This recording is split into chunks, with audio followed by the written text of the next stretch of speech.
श्री स्वामी समर्थ, जय जय स्वामी समर्थ, श्री स्वामी समर्थ, जय जय स्वामी समर्थ.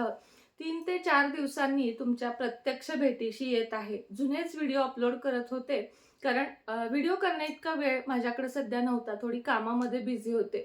अजून एक सांगावंसं वाटेल की ज्या अँटिक लक्ष्मी कुंचनच्या ऑर्डर आहेत त्या बऱ्याच माझ्या मागं राहिल्या आहेत. त्याचं झालंय असं की डीलरनं मला जो शब्द दिला होता की इतक्या दिवसात कुंचन येतील, ते माझ्यापर्यंतच अजून पोचले नाहीयेत. त्यामुळे ते तुमच्यापर्यंत पोचले नाहीयेत. पण अशी काळजी करू नका की तुमच्यापर्यंत आले नाहीत. काल म्हणजे कमेंटवरून सांगते मी व्हॉट्सअपच्या की म्हणून ते येणारच नाहीत असं नाही. ज्यांना अँटिक कुंचन ऐवजी रेग्युलर कुंचन चालेल त्यांनी लगेच व्हॉट्सअपला मेसेज कराल. उरलेल्या पैशाचं आपण काय दुसऱ्या वस्तू द्यायच्या ते बघू. पण ज्यांना अँटिक कुंचनच्या ऐवजी रेग्युलर कुंचन चालतायत त्यांनी लगेच मला रात्री 9 नंतर व्हॉट्सअपला मेसेज करा की ताई जर तुमच्याकडे अवेलेबल नसेल तर तुम्ही साधे देऊ शकता. म्हणजे गैरसमज नकोत व्हायला की एवढे दिवस का ऑर्डर आली नाही किंवा काय. येणार आहेत ते, मला ते डीलरनी सांगितलंय की येणार आहेत, फक्त ते अजून तरी आलेले नाहीयेत. त्यामुळं क्लिअर करायचं होतं मला प्रत्यक्ष बसून, म्हणून हा अर्जंट व्हिडिओ मी तुमच्यासाठी बनवला की आता मी उद्यापासून साधारण ऑर्डर द्यायला सुरुवात करेन. कोणाच्या कितीही जुन्या ऑर्डर असू दे, तुमचा एकही रुपया बुडणार नाही. जसा तुम्ही आजपर्यंत माझ्यावर विश्वास ठेवलात तसा यापुढेही कायम ठेवाल ही अपेक्षा करते आणि आजच्या व्हिडिओला सुरुवात करते. चला, आता मकर संक्रांती येत आहे 14 जानेवारी. यावर्षी अगदी तंतोतंत तारखेला मकर संक्रांती येत आहे. 13 जानेवारी 2026 रोजी आहे भोगी. 14 जानेवारी 2026 रोजी आहे मकर संक्रांती आणि 15 जानेवारी 2026 ला आहे किंक्रांती. 2026 हे आपल्याला सूर्याचे वर्ष म्हणून सगळेजण सांगत आहेत. काय असतं सूर्याचं वर्ष, काय म्हणजे आपल्याला यातली सखोल माहिती नसती. लक्षात घ्या, मकर संक्रांती हा सण देखील सूर्याचा सण म्हणून मानला जातो. त्याच पद्धतीने सूर्याचे पौष महिन्यातले उपवास सुद्धा या महिन्यात असतात. आणि सिंह राशीचा तर स्वामी आहे सूर्य. आणि यावर्षी आपले सूर्याचे वर्ष, त्यामुळे यावर्षीच्या मकर संक्रांतीला खूप जास्त महत्व आहे. काय काय करायचं आहे आपल्याला या दिवशी किंवा काय करायचं नाही या दिवशी याची संपूर्ण माहिती आजच्या व्हिडिओमध्ये मी तुम्हाला देणार आहे. त्यामुळे व्हिडिओ स्किप न करता पूर्णपणे बघा. ज्यांच्या काही ऑर्डर पेंडिंग आहेत त्यांनी रात्री 9 नंतर, इथं कमेंट बॉक्समध्ये रिप्लाय मिळणार नाहीत, व्हॉट्सअप मेसेजला या. हे वाक्य माझं नीट ऐका. कमेंट बॉक्सला येऊ नका. रात्री 9 नंतर कृपया व्हॉट्सअपला या आणि मला मेसेज करा. जितके मी वरवरचे मेसेज करू शकते स्क्रोल करून तेवढे मी रिप्लाय देते. बाकी मी लिहायला बसल्यावर तुम्हाला रिप्लाय देते. चला, आता संक्रांतीबद्दल बोलूया. 14 जानेवारी 2026 रोजी मकर संक्रांती येत आहे. मकर संक्रांती म्हटल्यानंतर शक्यतो लोकांना इतकंच माहित असतं की चला तिळगुळ वाटूया, तिळाच्या वड्या करूया, हळदी कुंकू करूया आणि पतंग उडूया. तर ह्याच्या पलीकडे पण काहीतरी संक्रांतीचे नियम आहेत, अटी आहेत जे आपल्याला पाळायचे आहेत. मागच्या व्हिडिओमध्ये मी तुम्हाला सांगितलं की या वर्षीची मकर संक्रांती ही आपली पिवळ्या रंगावर येत आहे. वाहन आहे वाघ आणि उपवाहन आहे घोडा. त्यामुळे आपल्याला काय करायचे आहे आणि काय नाही. सुगंध घेत आहे मकर संक्रांती या वर्षीची जाईच्या फुलाचा आणि ती खात आहे काय, तर ती पायस खात आहे. आता पायस याचा अर्थ काय, खीर. त्यामुळे प्रामुख्याने यावर्षी मकर संक्रांतीला दूध आणि दुधापासून बनवलेले पदार्थ, खीर असेल, दुधाची मिठाई असेल, दूध पित असाल तुम्ही तर ते या दिवशी वर्ज्य करावे असं पंचांग आपल्याला सांगते. मात्र काही ठिकाणी या दिवशी मकर संक्रांतीला खास खिरीचाच नैवेद्य दाखवला जातो. तर त्या स्त्रियांनी काय करावे, तर आपली परंपरा पाळावी. मग त्यांनी हे बिलकुलही बघू नये की यावर्षी पायस खात आहे मकर संक्रांती, वाहन हे आहे, मग आपण काय करावे, तर परंपरा जपावी. आता मी व्हिडिओमध्ये सांगत आहे की दूध आणि दुधाचे पदार्थ खाऊ नका, नैवेद्य दाखवू नका. आणि तुमच्या सासूबाई, सासूबाईंच्या सासूबाई ह्यांची जर पिढी जात ती पद्धत असेल की खिरीचाच नैवेद्य दाखवायचा तर तुम्ही अवश्य ते करा. कारण व्हिडिओमुळे मिसगाईड मला तुम्हाला करायचा नाहीये. हा एक विषय क्लिअर करते की पायस म्हणजे खीर, शेवया, तांदूळ, रवा, साबुदाणा हे जे पदार्थ आहेत ह्याची खीर यावर्षी मकर संक्रांती दाखवत आहे की ती स्वतः खात आहे. म्हणून ते पदार्थ वर्ज्य करायचे आहेत. कोणी वर्ज्य करायचे, ज्यांच्याकडे खीर नैवेद्य नाही दाखवला तरी चालेल, ज्यांना यातली काही माहितीच नाहीये त्यांनी खिरीचा नैवेद्य या दिवशी अवॉइड करा. म्हणजे तुम्ही पुरणाचं दाखवू शकता, गुळपोळी असेल ते दाखवू शकता, शिरा दाखवू शकता, असे कोणतेही गोड पदार्थ तुम्ही दाखवू शकता. दुधापासून बनलेले श्रीखंड, बासुंदी किंवा खीर असे पदार्थ आपण दाखवायचे नाहीये. दुसरी गोष्ट म्हणजे संक्रांती पिवळा रंग घालून आलेली आहे, म्हणून या वर्षीच्या संक्रांतीला पिवळा रंग वर्ज्य करायचा आहे.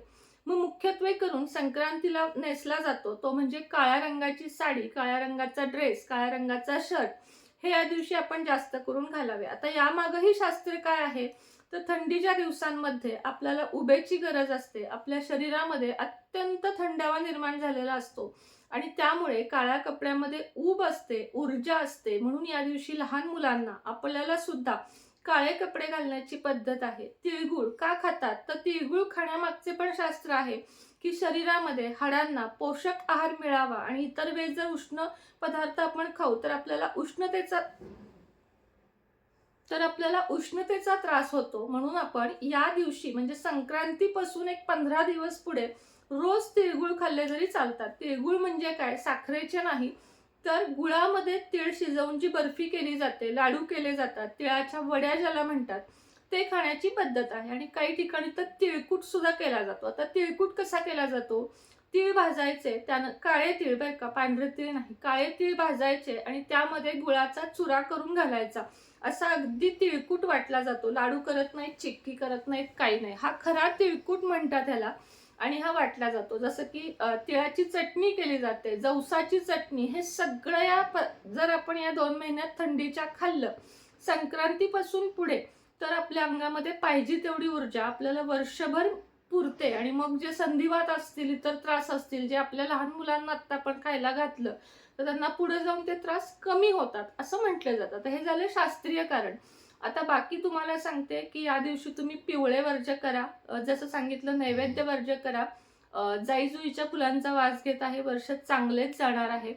त्यानंतर बघा, या दिवशी आपल्याला घरामध्ये चुकूनही मांसाहार करायचा नाहीये. काहीही झालं तरी मांसाहार संक्रांती दिवशी घरामध्ये करायचाच नाहीये संक्रांतीला. त्याच पद्धतीने पिवळ्या रंगाच्या बांगड्या सहसा कोणी घालत नाही, पण नका घालू. हिरव्या रंगाच्या बांगड्या ज्या असतात, हिरव्या घाला, लाल घाला, जांभळ्या घाला, फक्त पिवळ्या तुम्हाला आपल्या सगळ्यांनाच वर्ज्य करायच्या आहेत.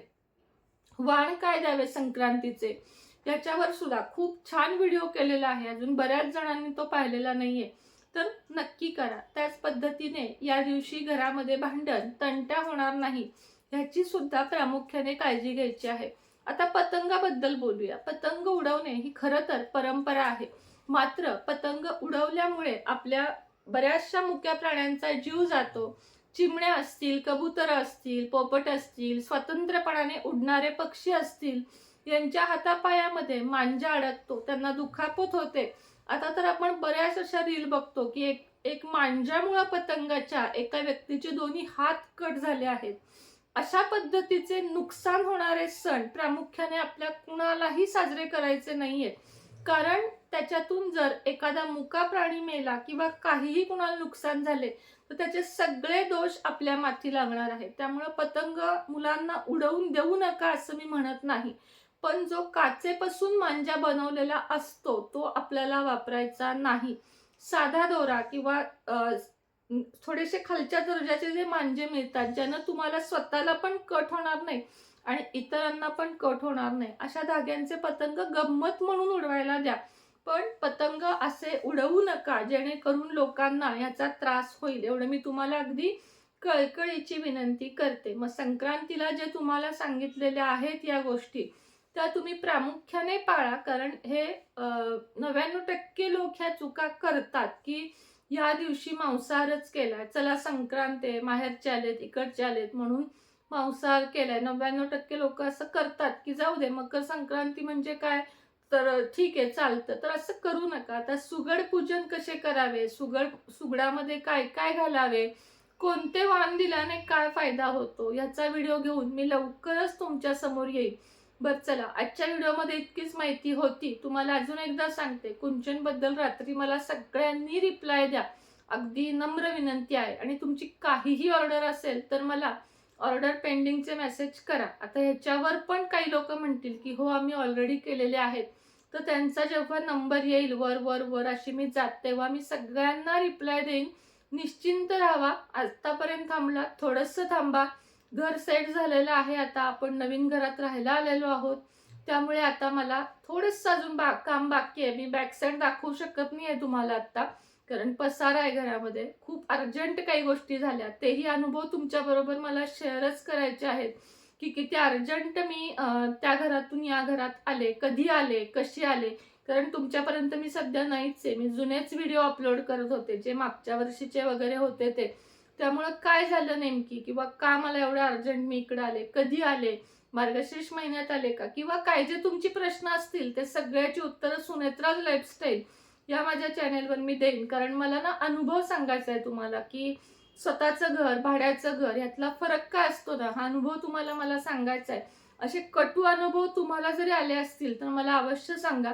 तर चला, महाराजांच्या कृपेने आणि महाराजांचा वरद हस्त ज्या भक्तांवर असतो ना, त्यांना महाराज एक तासभर संकटात टाकतात, पण पुढचा सगळा कालावधी त्यांचा उज्ज्वल असतो. हे आपल्या सगळ्यांना पदोपदी जाणवते आणि यापुढेही जाणवेल, हीच मी खात्री देते. आणि आजचा व्हिडिओ इथंच थांबवते. श्री स्वामी समर्थ.